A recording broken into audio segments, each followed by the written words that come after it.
আমারও জানাজা পড়াইব যেইজন সে যেন হয় গো আপনজন।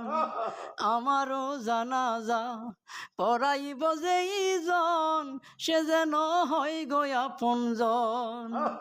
সকালে বা বিকালে দুপুর কিংবা রাইতে মাইক দিয়া বইল আমার বন্ধু স্বজন।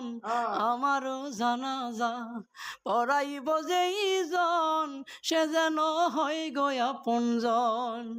আমারও জানাজা পড়াইব যেইজন সে যেন হয় গো আপনজন। বাবার পাশেই দিও কবর করি এই মিনতি, মনের কোণে রাইকো তোমরা রেখে যাওয়া স্মৃতি। বাবার পাশে দিও কবর করি এই মিনতি, মনের কোণে রাইকো